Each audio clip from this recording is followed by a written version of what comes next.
কেতনের জুতো তো পরিষ্কার। স্টুডিওর ফ্লোরেও এরকম দাগ কোথাও নেই। একটু স্টেপারটা দাও তো।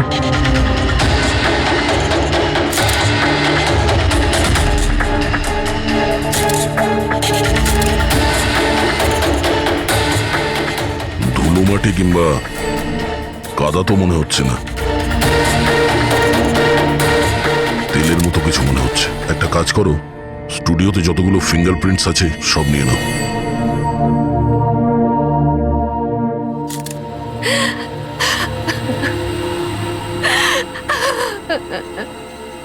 মায়াদেবী, আমি জানি যে এই সময়টা ঠিক নয় জিজ্ঞাসা করার জন্য, কিন্তু তবুও আপনাকে ডিস্টার্ব করছি।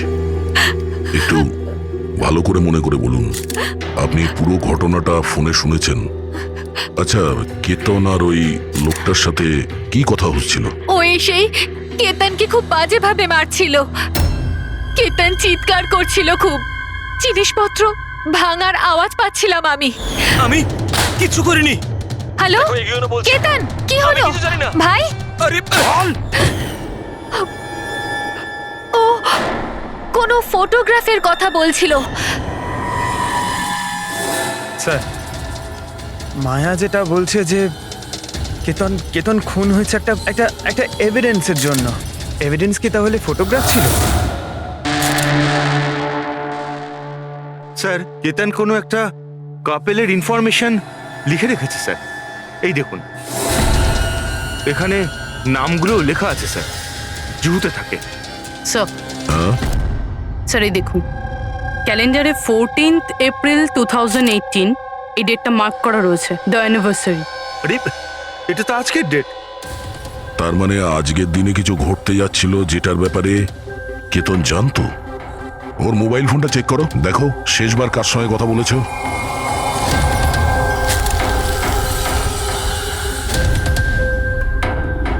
স্যার, টিম ক্রাফট ওয়ার্কারদের সঙ্গে কথা বলেছিল সন্ধে 8:30টায়। টিএম ক্রাফট ওয়ার্কার্স, সেটাও আবার কেতন মার্ডারের ঠিক আধ ঘন্টা আগে।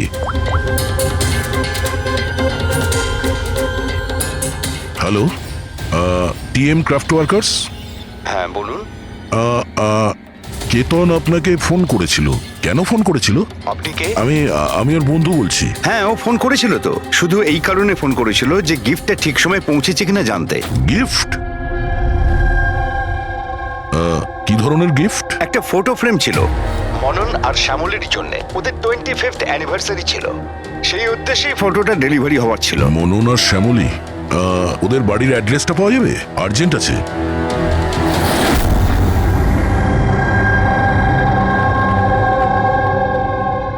এই ফটোটা, এটা কে কে পাঠালো? পাঠিয়েছে? কেতন? কেতন? কেতনটা কে? আর এইভাবে আমাদের ফ্যামিলি পিকচার পাঠানোর মানেটা কি? হ্যাঁ, ও কি করে চিনলো আমাদের ফ্যামিলিকে? মনে হচ্ছে কেউ মজা করেছে। একেবারেই না। আপনি কে? সিআইডি। সিআইডি? কেতন নামের একজন বিখ্যাত ফটোগ্রাফার ছিলেন যাকে খুন করা হয়েছে। এই ফটোর কারণে। কিন্তু স্যার, একটা ছবির জন্য কেউ কাউকে কেন মার্ডার করতে যাবে? কিন্তু স্যার, আমরা তো কোনো কেতন নামের লোককে চিনিই না। কেতনকে আপনি চেনেন না, তাহলে ও আপনাদের ফটো আপনাদেরকে কেন পাঠিয়েছে? জানি না। কিন্তু এরকম ফটো তো আমরা কখনো তুলিনি। আর না এমন দেওয়াল আমাদের বাড়িতে আছে। স্যার, আমি তো কোনোদিনও দেখিনি। আর দেখুন না স্যার, এটা নকল ফটোগ্রাফ মনে হচ্ছে। আপনারা নিজেরাই দেখুন, এখানে দিদি আছে, জামাইবাবু আছে, কিন্তু এই চেয়ারটা ফাঁকা।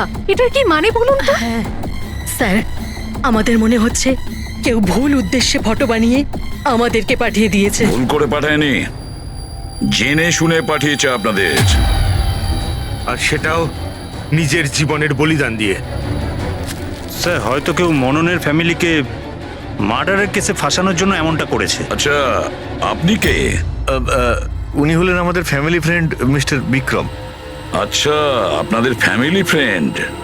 স্যার, এতে একটা মেসেজও আছে, she is hiding, save her.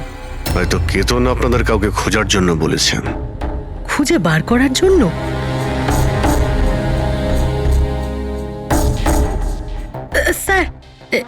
Sir এই ফটোটা তো আমার মেয়ে রিয়ার মতো মনে হচ্ছে। স্যার জানি না কার হাত ধরে দাঁড়িয়ে রয়েছে, একটু দেখো না, আমাদের মেয়ের মতোই তো মনে হচ্ছে। না না, রিয়া, দেখো, এটা রিয়া নয়। না না না, ও রিয়া, এটা রিয়া এটা নয়। রিয়া। এই ইয়েলো কালারের ড্রেস আমার মেয়ে রিয়াই পরেছিল যখন ও নিখোঁজ হয়ে গেছিল।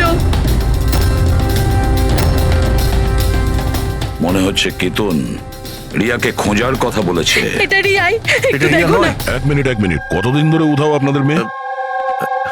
12 বছর। হ্যাঁ, 12 বছর? স্যার এই 12 বছর পরে কেউ কারোর ইনফরমেশন কেন দেবে? এই রিয়া 12 বছর ধরে নিখোঁজ। কিছু না কিছু কারণ তো নিশ্চয়ই আছে এই ফটো পাঠানোর। স্যার কোনো কারণ নেই, এটা শুধুমাত্র একটা কোইন্সিডেন্স। আর 12 বছর পরে হঠাৎ করে রিয়ার ইনফরমেশন কোথা থেকে পেলো? হ্যাঁ স্যার দেখুন, এটা রিয়া হতেই পারে না। রিয়ার মৃত্যু 12 বছর আগে হয়েছে। এটা রিয়া কি করে হতে পারে? এটা রিয়াই, দেখো না মনন, এটা আমাদের মেয়ে দিদি, রিয়া। কি এই ছবির পেছনে পড়ে আছিস? দেখো, এটা চল রিয়া চল নয়। আমার সাথে চল, সামলা নিজেকে। আরে এটা নেভার নিয়ে এসো তাড়াতাড়ি।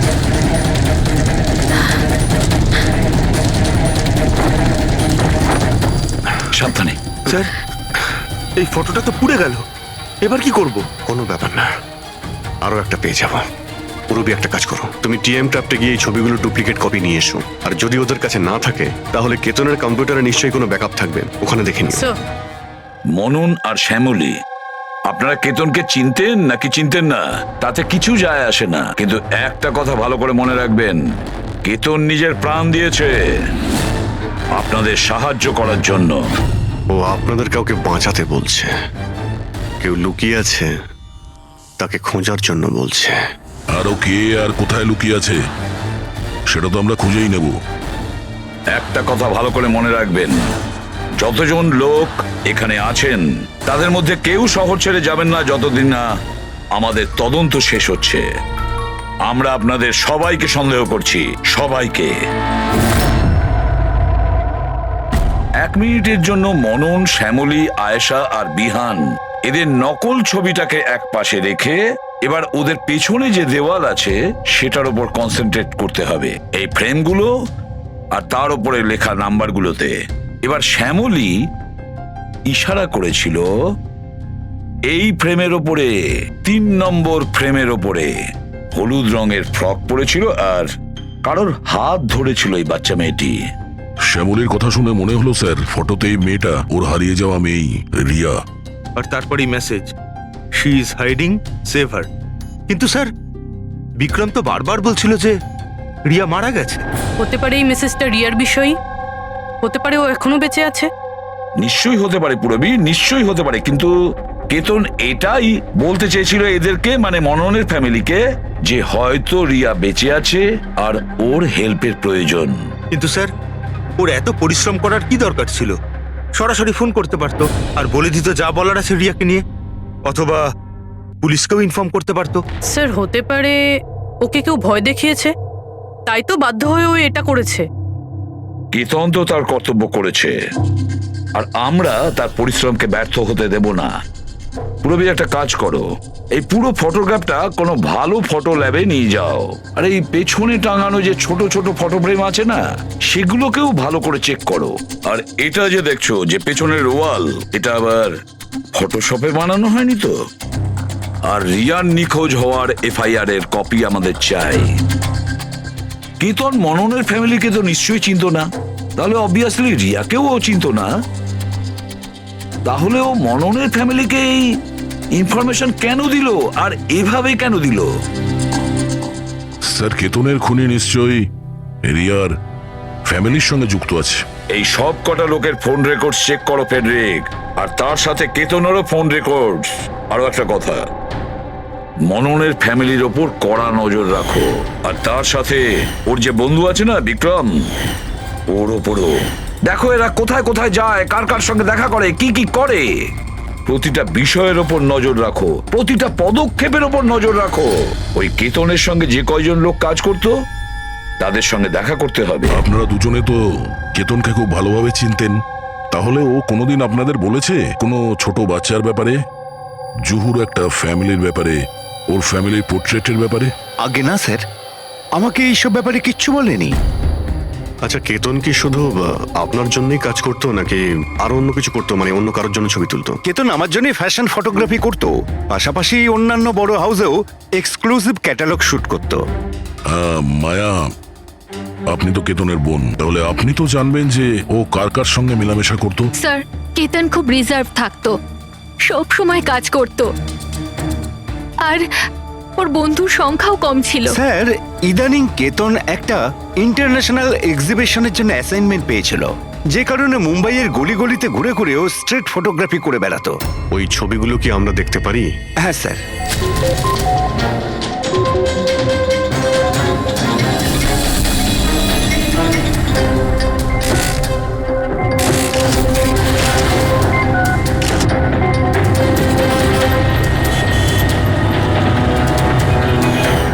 এত ভালো পোর্টফোলিও বানিয়েছিল, অথচ এক্সিবিশনে সাবমিটই করলো না। কেমন দুশ্চিন্তায় পড়ে গিয়েছিল।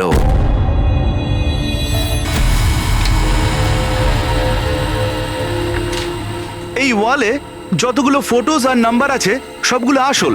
আর বাকি সব? যে এটা তৈরি করেছে সে শুধু এই ওয়ালেরই ওপরে ফ্যামিলির লোকেদের ফটো রেখেছে, এই খালি চেয়ারটার সাথে, যাতে এরকম মনে হয় যে ফ্যামিলির লোকেরা এই ওয়ালের সামনে দাঁড়িয়ে ফটো তুলেছে। হ্যাঁ, কিন্তু এই দেওয়ালটা একেবারে আসল, একজন এক্সপার্ট ইন্টেরিয়র ডেকোরেটরের কাজ। ম্যাগনেটিক দেওয়াল এটা, আজকাল খুব কম জায়গায় এটা দেখা যায়। ম্যাগনেটিক ওয়াল?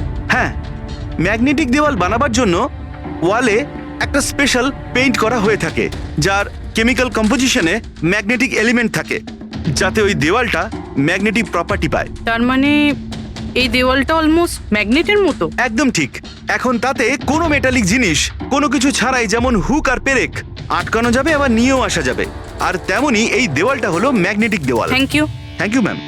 মুম্বাইয়ের অলিতে গলিতে ঘুরে ঘুরে ছবি তুলতো, নিশ্চয়ই ওখানে ঘোরার সময়ও রিয়ার ব্যাপারে কোনো ক্লু পেয়েছিল, এখানকারই কোনো গলিতে।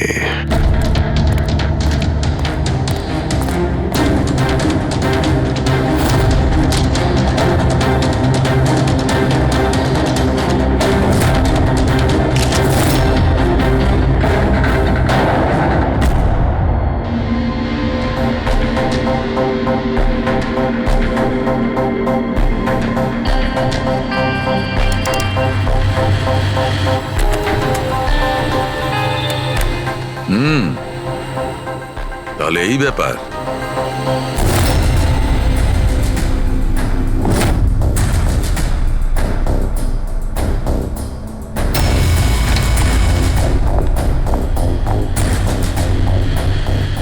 স্যার, এখানে দেখুন।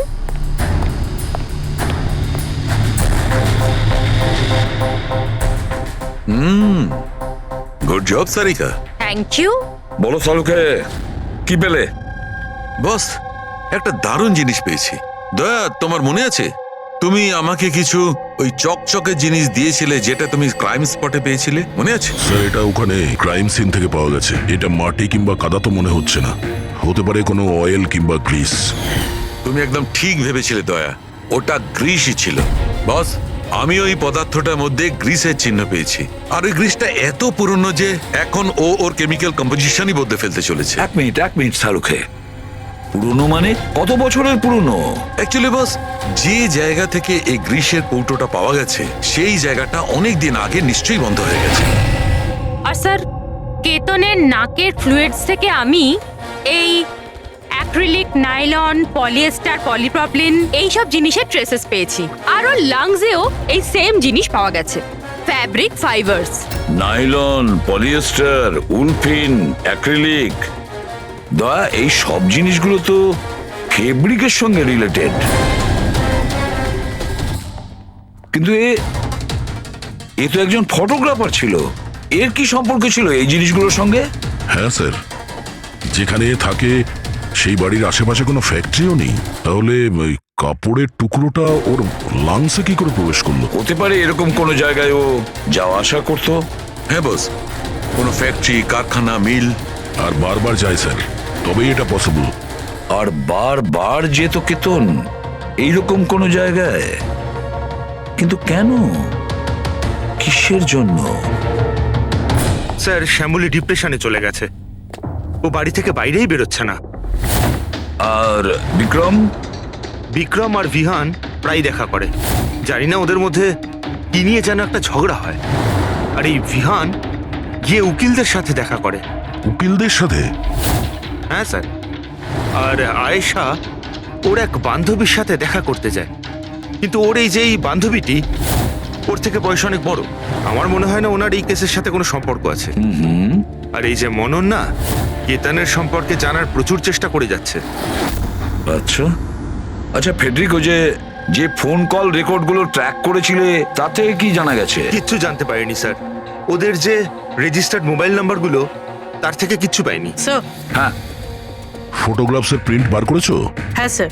স্যার যেরকম আমি ফোনে বলেছিলাম ওই দেওয়ালটা আসল স্যার। ম্যাগনেটিক ওয়াল? হ্যাঁ স্যার। স্যার কেতন এই সব ছবিগুলো ওই ওয়ালে লাগিয়ে এই ছবিটা তুলেছে, আর তারপরে ওই ফ্যামিলি ফটোটা ফটোশপ করে দিয়েছে। স্যার এই ওয়ালের খোঁজ করতে বেশি সময় লাগবে না, ইন্টেরিয়ার ডিজাইনারের কাজ। আর এই ওয়ালে মেটালিক ডিজিট লাগানো আছে স্যার। তাহলে এবারে এই সমস্ত ফটোগ্রাফস আর্কিটেক্ট আর ডিজাইনারদের অফিসে পাঠিয়ে দাও, তখনই জানা যাবে কে এই ম্যাগনেটিক ওয়াল তৈরি করেছে।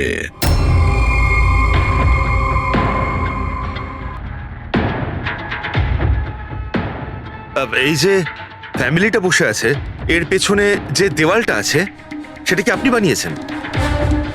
না স্যার, একজন এনআরআই ইন্টেরিয়র ডিজাইনার আছে, ও নিজের বোল্ড আর ক্রিয়েটিভ ডিজাইন নিয়ে খুব ফেমাস। হতে পারে ওই এটা বানিয়েছে। অফকোর্স এটা আমারই ডিজাইন করা। ম্যাজিক লাইফ অ্যাডব্লবসের জন্য ডিজাইন করেছি এটা আমি। ইটস এ ম্যাগনেটিক ওয়াল।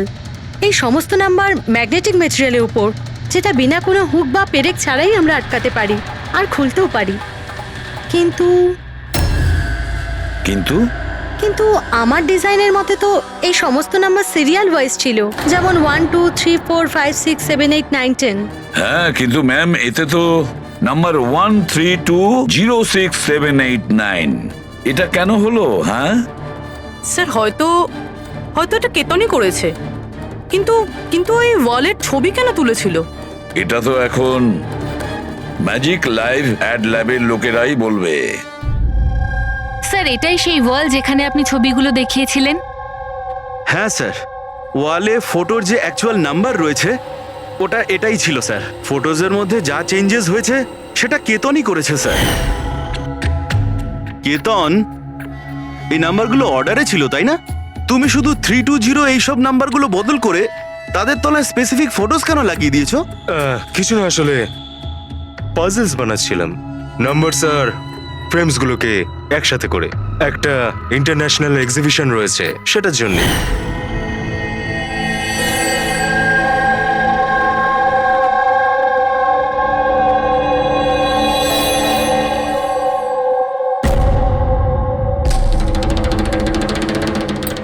আপনারা কেতনকে পারমিশন দিয়েছিলেন কি করে এসব করার জন্য? আসলে স্যার কেতন আমাদের সাথে আগেও কাজ করেছে। ও একটা ইন্টারন্যাশনাল এক্সিবিশনের জন্য ছবি তুলছিল, আর এই জন্য এই ওয়ালটারও দরকার ছিল, আমরাও ইউজ করতে দিয়ে দিয়েছি। হ্যাঁ স্যার, কি সব পাজলের কথা বলছিল, আমরা তো কিছুই বুঝতে পারছিলাম না। পাজল?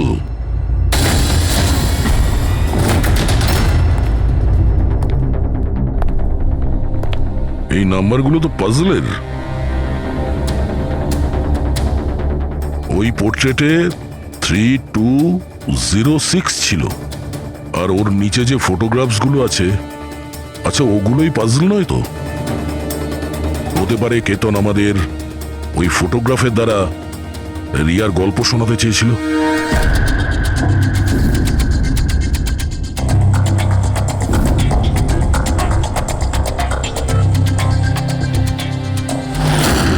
এই রিয়া নিখোঁজ হয়েছিল কবে?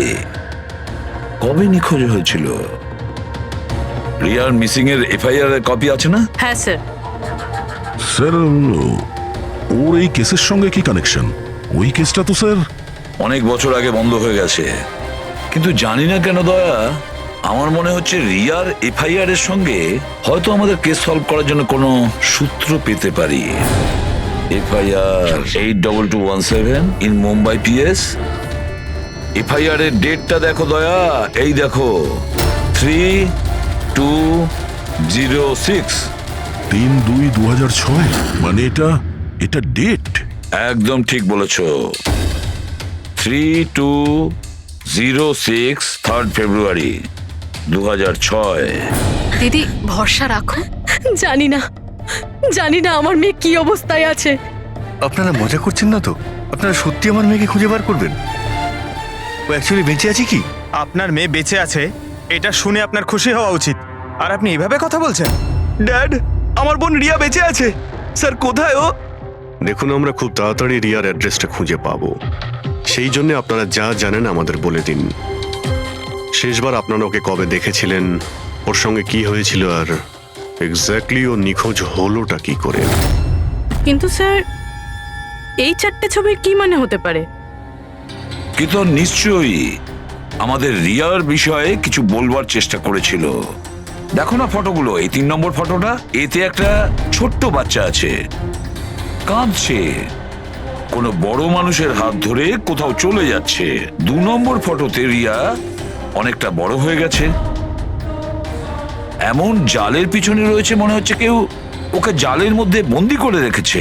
এই 3য় ছবি, এটাতেও মনে হচ্ছে যেন কেউ ওকে বন্দি করে রেখেছে। আর স্যার, এই যে শেষের ফটোটায় কেউ ওকে জড়িয়ে ধরেছে আর পিঠে ছুরি মারতে যাচ্ছে। স্যার, এমন মনে হচ্ছে যে কেতন এই ফটোগ্রাফের দ্বারা রিয়ার গল্প বলছে। এক্স্যাক্টলি। দেখো, রিয়া ছেলেবেলায় কিডন্যাপ হয়েছে, তারপরে ওকে বন্দি করা হয়েছে, আর তারপরে ও যখন 18 বছরের হয়েছে তখন ওকে শেকলে বেঁধে রাখা হয়েছে, আর তারপরে ও এমন কাউকে পেয়েছে যে ওকেই মারার প্ল্যান করছে। এমন কেউ যাকে রিয়া বিশ্বাস করে। তার মানে স্যার, কেতন একদম বুঝে শুনে মডেলদের এমন ছবি বানিয়েছে যাতে সত্যিটা সামনে চলে আসে। সেই কারণেও কেতনকে রাস্তা থেকে সরিয়ে দিয়েছে। রিয়া বাকি বাচ্চাদের মতো নর্মাল ছিল না। ওর স্বভাব ওর বয়সের বাচ্চাদের তুলনায় অনেক আলাদা ছিল। এই জন্য সব সময় ওর ওষুধের প্রয়োজন পড়তো। যখনও ওষুধ খেত না, ওর মাথা ওর কন্ট্রোলে থাকতো না। ও যা ইচ্ছে করতে পারতো। ও নিজের ক্ষতি করত, এমনকি নিজেকে মেরে ফেলারও চেষ্টা করত। আচ্ছা, এই রিয়া নিখোঁজ হলো কোথা থেকে? আমরা ওকে স্পেশাল বাচ্চাদের স্কুলে ভর্তি করেছিলাম। ও ওখান থেকেই নিখোঁজ হয়েছে। তারপরে কি আপনারা কোনো ফোন কল পেয়েছিলেন টাকা পয়সার জন্য বা অন্য কোনো কল? না, কোনো ফোন আসেনি। হ্যাঁ, কিন্তু পরে আমরা জানতে পারলাম যে হসপিটাল থেকে ওর মেডিকেল ফাইলটা পাওয়া যাচ্ছে না। ফাইল উধাও হয়ে গিয়েছিল মানে? কেউ এরকম কেন করতে যাবে? আর তাও এমন মেয়ের যার মানসিক অবস্থা খুবই খারাপ। সেটাই তো আমি বলছি। আরে, যার মানসিক পরিকাঠামো এত দুর্বল, সে মেয়েটা 12 বছর বাঁচতে পারে কি করে? আরে সমস্যা ছিল। এটা আপনি কি করে বলতে পারছেন? লজ্জা করে না আপনার? মেয়ে হয়ও আপনার। দেখুন, একটা ব্যাপার তো আমি বুঝতে পেরে গেছি, যদি রিয়াকে পাওয়াও যায় তাতে আপনি খুব একটা খুশি হবেন না। কিন্তু আমরা ওকে খুঁজেই ছাড়বো, যে কোনো মূল্যে।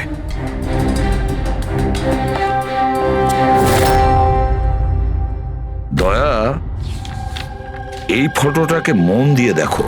দেখো, রিয়া বড় হয়ে গেছে, 18 বছর বয়স হয়েছে ওর, কিন্তু ওর পায়ে শেকল পরানো আছে। স্যার, এই পেছনে এই জানলা কার্পেট দেখা যাচ্ছে। মনে পড়ছে সারিকা কি বলেছিল? কেতনের নাকের ফ্লুইডস থেকে আমি এই অ্যাক্রিলিক, নাইলন, পলিয়েস্টার, পলিপ্রপলিন এইসব জিনিসের ট্রেসেস পেয়েছি। এই সব কটা জিনিস ফেব্রিকের সঙ্গে রিলেটেড, কার্পেটের সাথে। ওই কেতন ছবির মাধ্যমে বোঝাতে চেয়েছিল যে ওই রিয়া কোনো পুরনো মিল বা ফ্যাক্টরিতে আছে। স্যার, 4র্থ ফটোটায় অয়েল ক্যান আর খালি বাক্স ছিল। আর কেতনের স্টুডিও থেকে আমরা গ্রিসের ছাপ পেয়েছিলাম তো। স্যার হয়তো খুনি কেতনের স্টুডিওতে সেখান থেকেই এসেছিল যেখানে রিয়া বন্দি আছে। তৃতীয় ছবিতে ওই কার্পেটের গলি আর চতুর্থ ছবিতে ওই ফ্যাক্টরি। স্যার এই দুটো জায়গা পাশাপাশিই হবে। আমাদের আগে এটা জানতে হবে যে কার্পেটের ওই গলিটার আশেপাশে কোনো পুরনো বন্ধ ফ্যাক্টরি আছে কিনা। যাই করতে হবে খুব তাড়াতাড়ি করতে হবে বস, কারণ আমাদের মননের বাড়িতে যাওয়ার পরে খুনি নিজে সামনে আসবে না, হতে পারে কাউকে দিয়েও কাজ।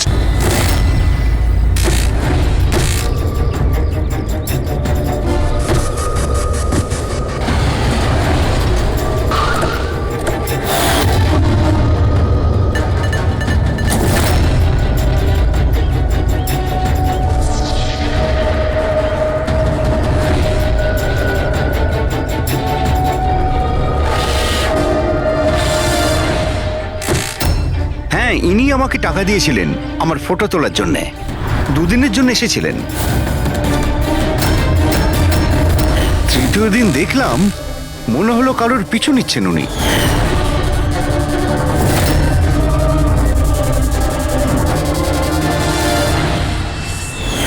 কার পিছু নিয়েছিল? সেদিকে তো মন দিইনি আমি। ও কোন দিকে গিয়েছিল পিছু নিতে নিতে? এই দিকে গিয়েছিল।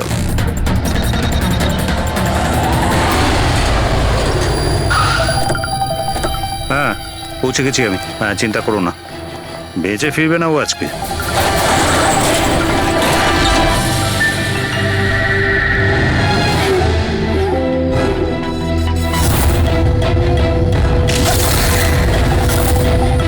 এই বন্ধ কর এটা।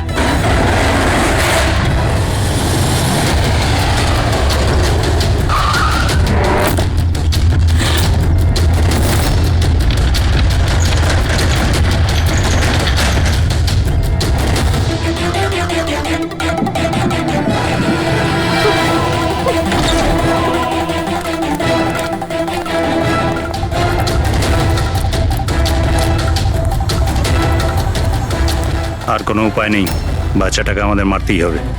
বাচ্চাটার বডিটা এখান থেকে হাফিস করার পর এই পুরো জায়গাটাকে আগুন লাগিয়ে পুড়িয়ে শেষ করে দিবি, যাতে এখান থেকে কেউ কোনো প্রমাণ না পায়। এখানে তো কিছু পেলাম না, চলো অন্য কোথাও গিয়ে দেখি।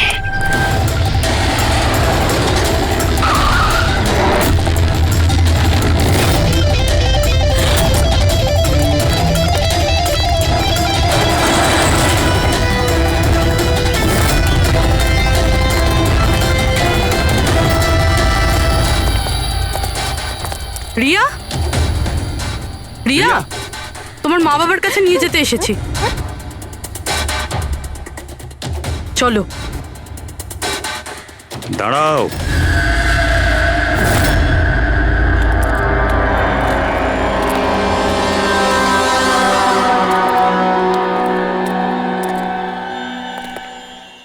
রিয়া মা, এদিকে আয়। আয় মা, আয় আয় আয় আয় আয় আয় আয় আয়। রিয়া, রিয়া, রিয়া, আয় আয় আয়। রিয়া মা, এই আঙ্কেলদের সাথে যাবি? এই বাচ্চাটা তোমাদের সাথে যেতে চায় না, একবার চেষ্টা করে দেখো। ঠিকই বলছে ফ্রেডি। এই মেয়েটা ভাবছে যে আমরা ওর শত্রু, আর ওকে ওর বন্ধু ভাবছে, কারণ ওদের ও রোজই দেখে। তুমি একদম ঠিক ধরেছ। আর এই সরল বাচ্চা মেয়েটা তো এটাও জানে না যে আজও মরতে চলেছে।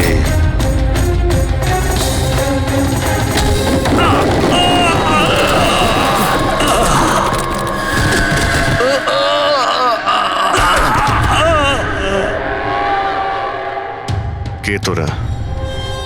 তোদের এখানে কে পাঠিয়েছে? এটা তোমরা কোনোদিন জানতে পারবে না।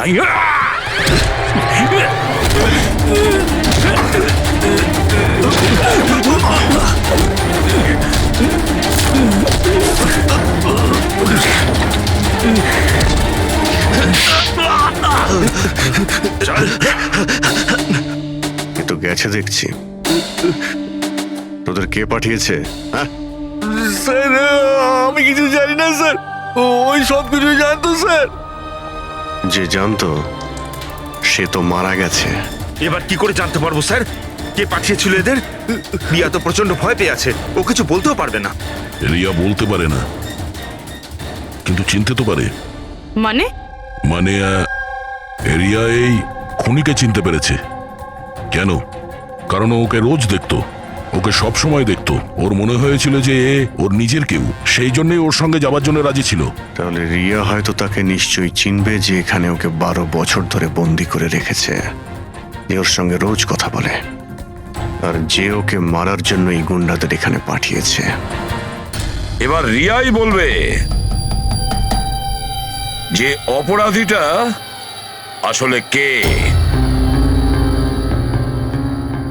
রিয়া, যাও যাও রিয়া। এসো মা, আমার কাছে এসো।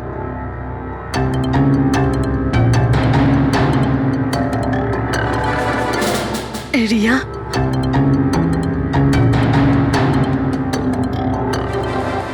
এসো সোনা আমার, নিজের মায়ের কাছে এসো। এসো এসো মা আমার, এসো মা, এসো এসো সোনা আমার। আয় মা। রিয়া,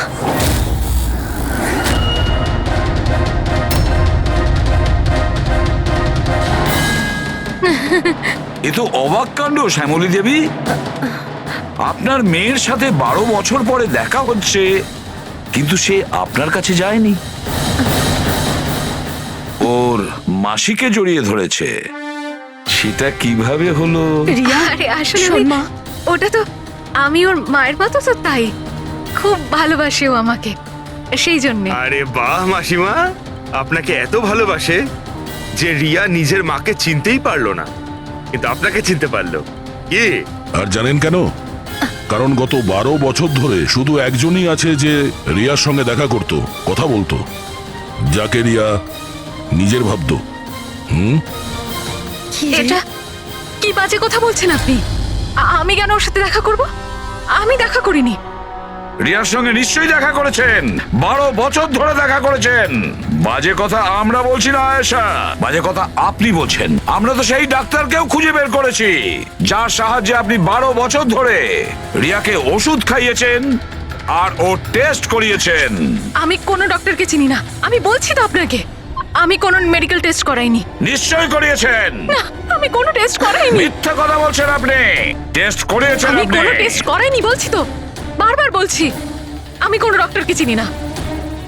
আমি তোকে 12 বছর ধরে সেই ওষুধটাই দিচ্ছি যেটা ও 7 বছর বয়স থেকে খেয়ে আসছে।